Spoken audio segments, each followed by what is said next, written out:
Since Sasol, South Africa's largest fuel producer, declared a force majeure on petroleum products due to delays in the arrival of crude oil shipments, it's not all doom and gloom. The national oil refinery, the Natref oil refinery, which Sasol partly owns, has had to be shut down.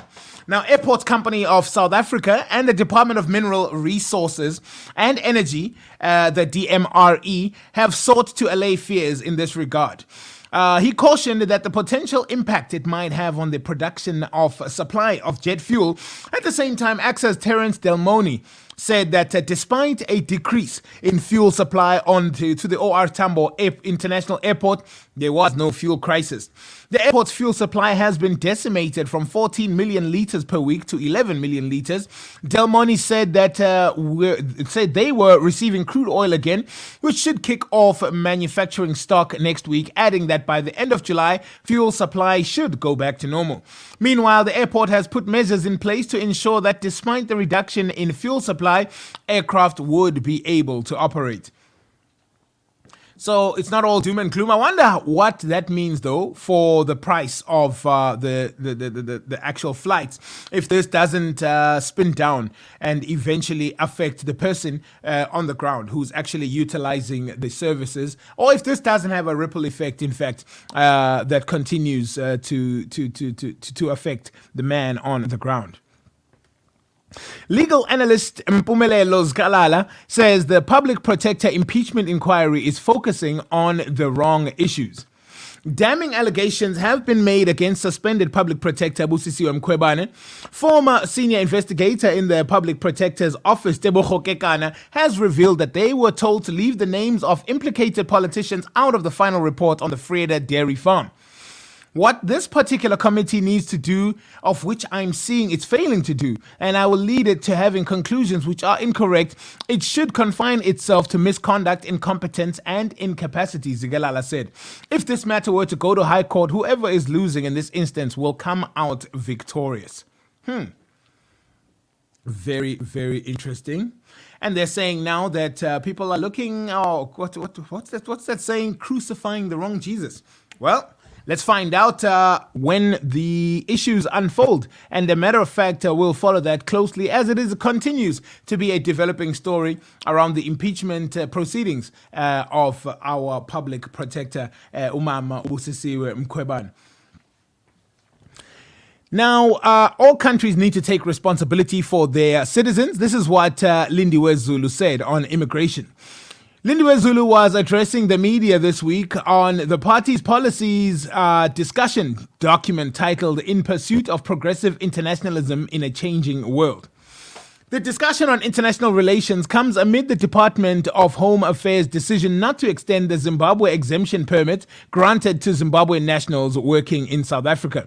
When it comes to the issue of home affairs, you were saying that maybe we are sending Zimbabweans back to starve. As the ANC, we believe all countries need to take responsibility for their citizens, said Uzulu. First and foremost, we take responsibility for our citizens. We make sure that despite the challenges we have of poverty, unemployment, and inequality, we don't have South Africans leaving SA with almost nothing, leaving SA for neighboring countries to look for greener pastures when they aren't that much greener. Zulu said the ANC and Zimbabwe's ZANU-PF were having discussions in the run-up to the 2023 elections in Zimbabwe. We shall continue to engage with ZANU-PF to say, let us collectively create conducive environments for our people so we have people-to-people relationships. It's going to be people-to-people without some feeling like they were being pinched, without feeling like they got too many Zimbabweans in the country and they should be in their home. She called on other countries to help SA to deal with issues of immigration and immigrants. The Home Affairs Department faced a backlash from the public and court action from the Helen Suzman Foundation over the decision to not extend the exemption permit.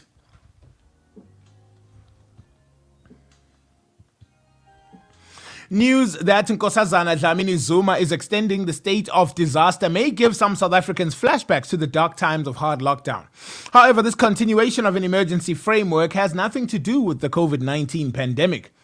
It has been 3 months since the national disaster or national state of disaster was declared for KZN after it was annihilated by devastating floods. Homes were washed away and gushing torrents claimed scores of innocent lives. Now, the ANC cabinet reacted swiftly to the tragedy. On the 18th of April 2022, the new SOD, or State of Disaster, came into force, allowing the nation or the national government to allocate emergency funds to a province submerged in flood waters. The first 3 months of this declaration came to an end this week, prompting Dr. Dlamini Zuma officially to add another month on. The ministry said government was working with various social partners to transition affected communities from a humanitarian emergency to stabilization and recovery. Meanwhile, an updated breakdown of the most devastating figures from the KZN floods have been made public and reads as follows. It has been almost 100 days since the first state of disaster was declared following these deadly floods. A total of 85,280 people were affected by the floods, which wreaked havoc in KwaZulu-Natal. The final death toll stands at 461, making it the second deadliest natural disaster in SA's history. Over 8,500 houses were totally destroyed in the inclement weather, and 13,536 more suffered partial damage. KZN Premier Sihle Zikalala said in June that 6,895 people were left homeless and 50 other victims were injured. Very, very, very, very shocking figures indeed. Still in KZN, 4 people have been arrested in connection with the Sweetwater Tavern shooting in Pietermaritzburg. All 4 will appear in court this morning. 4 people died and 8 others were injured after gunmen stormed the tavern last Saturday evening. The motive for the shooting is still being investigated. Last week, the KwaZulu-Natal Liquor Authority suspended the owner's license for 3 months. The authority found that the tavern breached its license conditions. Ongoing story as it develops, we will bring you the latest.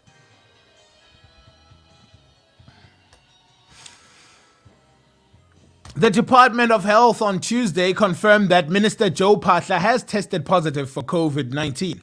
According to the department, the minister took a test following mild symptoms. The department spokesperson Foster Mohale said the minister would continue executing his duties from home for the next 7 days. Minister of Health Joe Phaahla has tested positive after experiencing minor symptoms, and Minister Phaahla took a test and results came back positive indeed. He will continue to perform his official duties from home for a period of 7 days, and all his planned contact meetings have been rescheduled and some will be done virtually. This is a reminder that the pandemic still remains among us and is still infectious. The World Health Organization on Monday warned countries across the world of a new and highly mutated COVID-19 subvariant called the Centaurus, but it has not reached South African shores as of yet. Exactly 30 minutes now after 9 a.m. Witnesses have told of the shootings of 2 security guards in White City, Soweto, where one was on duty and the other closer to his home where his wife and children were waiting for him. The guards who work for different security companies were shot seconds apart along the dark Letabe Street during the load shedding in the area. Mbulo Sawe, who's 36 years old, was shot shortly after disembarking from a taxi after work. Sawe, who worked for Bad Boy Security Company, sustained a gunshot wound to the head. Eyewitnesses said the father of 2 had been walking down the street when suddenly a gunshot went off. He walked past us and greeted, said a resident who asked not to be named. Shortly after that, I heard a gunshot and saw him falling to the ground. The shooters then started searching him as though they was trying to get something. As we tried running away, we heard more gunshots coming up from the street. Then we ran to the adjacent street to take cover. The second shooting happened some 200 meters away from Sawe, where Sawe was shot, at Lamula Butchery, where staff were closing shop for the day. The butchery's manager, Bule Lamula, said he and 3 staffers were outside the shop when the tactical response officer from Fidelity ADT, known to them by his surname, which Sowetan is withholding, came to check up on them as a security company would usually do when there is load shedding. He asked if we were fine, as if we were interacting. I heard a gunshot and we all started running. When I took off, I saw him running off, but after a few meters, I didn't see him anymore. I heard 2 more gunshots, so I kept running. About 2 minutes later, then I decided to return to the scene using a different direction. When I got back to the shop, I realized he had been shot. Members of the community had been surrounding his lifeless body. Very, very sad, and it's a very scary state of affairs indeed.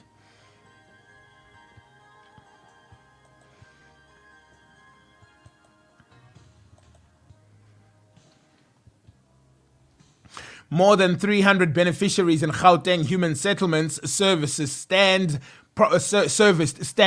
program are stuck with certificates of allocation and cannot start building after the land they were given was illegally occupied. In January, the department gave 316 people from the VAL certificates with actual stand numbers confirming that they would benefit from government's Ikageng land release program.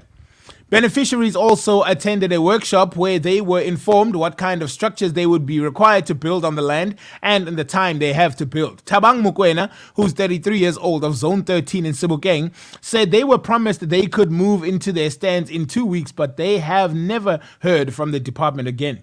We realize that actually the land which has been allocated to us has been long invaded, but people built mansions on the land, he said. Mukwena said the delay has been stressing him because he is now unable to realize his dream of owning property. He says, I live in a family home with 4 of my cousins and my uncle. I don't have my own privacy to raise my children. It has always been a dream of mine to own my own home. It is more than a blessing because it is not something you have inherited, but you have to build yourself as a man. With my own house, I know that my children will not be fighting with my siblings for the house. They will know that this one was built by their father from scratch, he said. Legacy. Minnie Dlamini has poured cold water over claims that she has beef with Sean Mamkhize after a clip of her seemingly giving the older woman a side eye went viral. Now, an Instagram post from earlier this month, fans accused the media personality of being shady towards the Royal AM boss during a night out. Minnie Mamkhize and others were guests at a party at Nto Sifiso Garden in Kwaggafontein in Mpumalanga, but it was all a big misunderstanding? Maybe? Well, taking to Instagram, Mamkhize posted a video of her epic night out at the star-studded event on the Saturday of the 9th of July. The mom of Andile and Sbahle Mpisane was invited to a party thrown by businessman Bafana Sindane. Now, in a clip, Mamkhize was flanked by a number of celebrities, including Kefilwe Mabote, Pearl Thusi, and Minnie Dlamini. Casper Nyovest reportedly performed at the event. But whilst Mamkhize was seen embracing Pearl and dancing with Kefilwe, her interaction with Minnie Dlamini raised some eyebrows. According to many followers, Minnie gave the soccer boss a side-eye look that left many people surprised. Our biggest enemies are those we eat and drink with, said one follower. Is that Minnie giving you that jealous look? From what they've previously revealed to the public, Minnie and Mamkhize have a firm friendship, with the latter referring to the younger as her baby sis. Okay. Not that it would change the price of rice, but that side eye sure does make one wonder. 25 minutes now before 10 a.m. Finally, and further afield in our beautiful but sometimes troubled continent of Africa, running mates Rigathi Gachagua and Martha Karua face each other for a deputy presidential debate in Nairobi, with the subject of corruption dominating the meeting. I don't have billions, says William Ruto's running mate, while Raila Odinga's running mate insists that the law must apply equally to all. Now, Gachagua is Deputy President William Ruto's running mate, while Karua is Raila Odinga's pick for vice president.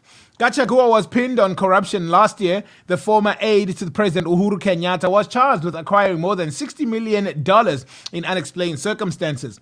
On her part, Karua defended her previous record as a minister, activist, and member of parliament.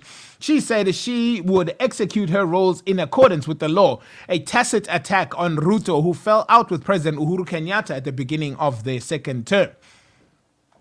A debate for presidential candidates is planned for next week, Tuesday, but William Ruto, out of Kenya Kwanza Alliance, has vowed to keep away from it, accusing the media of bias.